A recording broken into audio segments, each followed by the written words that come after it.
Hello বন্ধুরা, good morning. কেমন আছো তোমরা সবাই? আশা করি ভালো আছো। আমিও কিন্তু খুব ভালো আছি। তো চলো তোমাদের সবাইকে সাথে নিয়ে নতুন একটা দিন, নতুন একটা ব্লগ স্টার্ট করি। আজকে একদম সকাল থেকে ব্লগটা স্টার্ট করলাম। ঘুম থেকে উঠে না অনেকক্ষণ বারান্দায় এসে বাইরে বসেছিলাম আর খুব সুন্দর হাওয়া দিচ্ছিল। ওখানে বসে বসে ভাবছিলাম আজকে সকাল থেকে সারাদিন কি করব। তো সেটাই আর কি ভাবছিলাম। এই বাড়িতে আছি বলে ভাবনার চিন্তার সময় আছে, আর ওই বাড়িতে থাকলে জানি তো সকালবেলা উঠে ভাবি কি কাজ রয়েছে সারাদিন।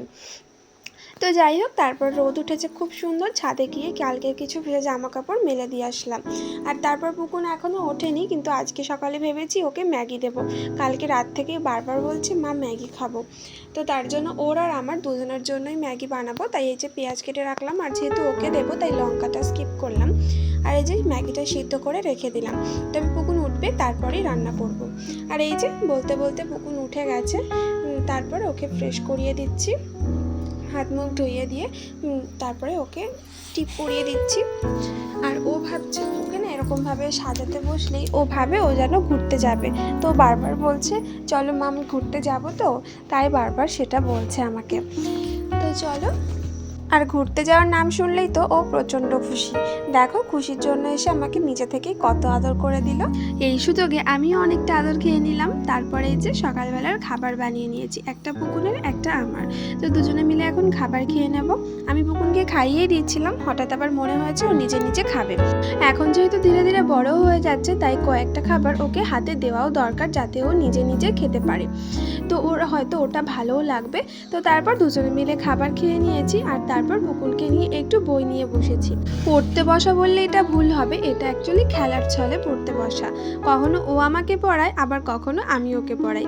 তো এইভাবে পড়াশোনা কমপ্লিট করে চলে আসলাম ঘরে, বিছানাটা তুলবো। আর আজকে বিছানা চাদরটা চেঞ্জ করে ফেললাম। আর পিছনে দেখতেই পাচ্ছ আলনাটাও প্রচণ্ডভাবে নোংরা হয়ে রয়েছে। তো সব কিছু গুছিয়ে কমপ্লিট করে দেখো সব কিছু পরিষ্কার করে নিয়েছি। জামা কাপড় গুছিয়ে নিয়েছি, তার সাথে বিছানাটাও ভালো করে পরিষ্কার করে নিয়েছি। তারপরে চলে আসলাম রান্নাঘরে। রান্নাঘরে গ্যাসটা নোংরা হয়েছিল, তো সেটাও মাকে একটু পরিষ্কার করে দিলাম। গ্যাসটা মুছে দিলাম মাকে।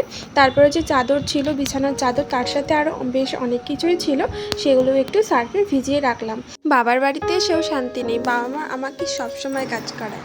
এরকমটাই ভাবছো তাই না? একদমই না। আমার যেটুকু মনে হয় আমি শুধু সেটুকুই করি। যাই হোক, কথা বলতে বলতে স্নান কমপ্লিট করে নিলাম। আর এই দেখো, এর মধ্যে আকাশের মুখ আবার ভার হয়ে গেল। হঠাৎ করেই চারপাশটা এরকম অন্ধকার হয়ে আসলো, আর তার সাথে এক পশলা বৃষ্টিও হয়ে গেল।